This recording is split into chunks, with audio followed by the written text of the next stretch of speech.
Hi, I'm Brian Contos, Chief Security Strategist with Imperva.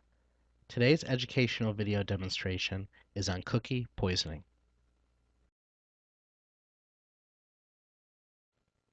Cookie poisoning is very similar to parameter tampering. It has to do with storing sensitive information, just like we saw in the web application parameters, just this time it's actually being done in the cookies. Information like passwords, usernames, rights, privileges, etc. could all be found in cookies. Today, in addition to using the web browser to attack SuperVeda like we've done a number of times before, I'm actually going to use another tool, a third-party tool, called Paros Proxy. Now, Paros is a free tool, and you can go to parosproxy.org or SourceForge to go ahead and find it and download it. But let's go ahead and go back to our web browser and get going first to set up some parameters. So the first thing I'm going to do is I'm going to log in, like we've done many times before, as Bugsby. And as we recall from previous demonstrations, the password is carrots. I'll simply log in, and we see, again, we are logged in as Bugs Bunny. Now what I want to do is I'd like to purchase some products. So when I go over to products, let's go to magazines and try to find something expensive. Well, here's the Washington Post for $890.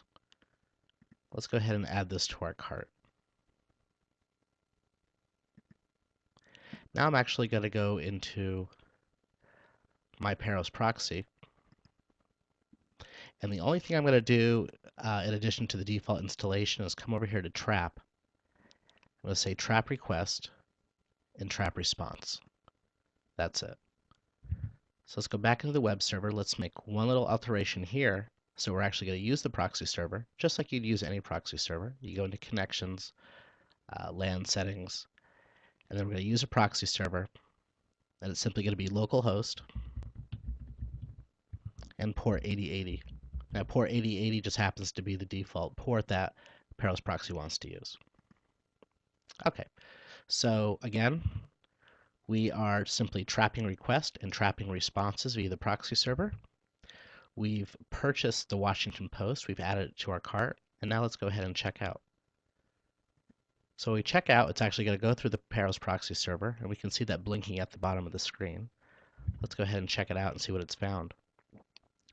So we get the trap data, and within the trap data, what we actually see is the cookie information. Now, one of the things that's interesting here is we see the session ID. Okay, that's good. But more importantly, we see privileges. And here, our privileges are set to none. Well, this is pretty poor programming practice. Just like we stated earlier in the SQL injection video demonstrations, when web application coders are coding things, they don't necessarily want to name things intuitively. In this case, privileges is called privileges, and the privileges for that particular session is set to none. Well, that's not very interesting. Let's try to change the privileges here from something to something more interesting that might help us. And just like SQL injection, there's some guesswork here. So let's say admin. When I type in admin, I'm going to come over here and say continue, continue, and let's see what happened. It said the server was unable to process your request. So we've actually received an error at this point. So let's go ahead and try another session. We'll simply go back into products like we did before. Choose a magazine, Washington Post. We'll add that to our cart. And again, before we check out, we're going to go into Paros Proxy.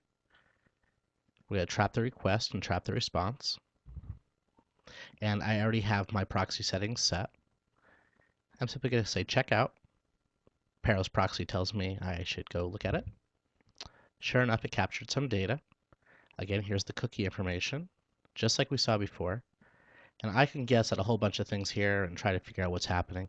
I happen to know that simply by typing in a couple different options, I can get the desired effect. So now I'm going to type free ship.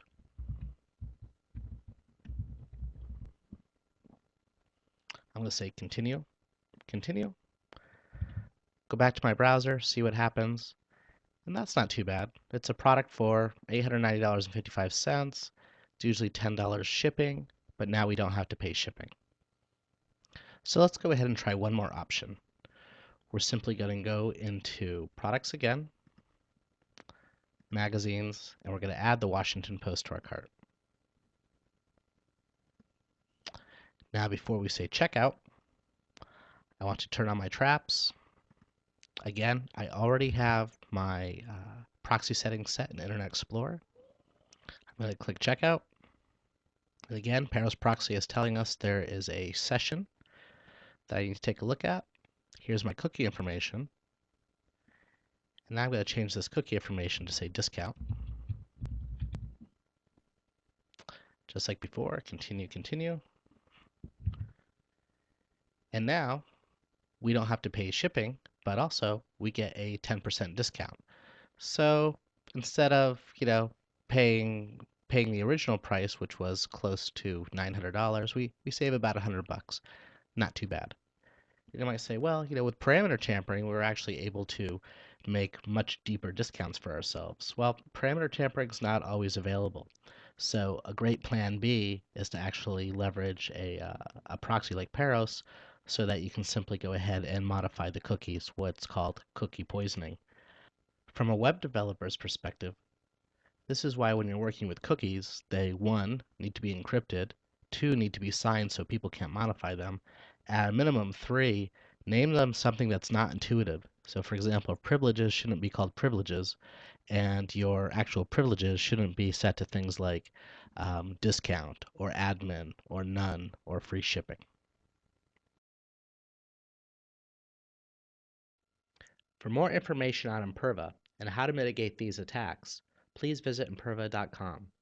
Also be sure to check out our blog, our podcast on iTunes, our other videos on YouTube, and follow us on Twitter.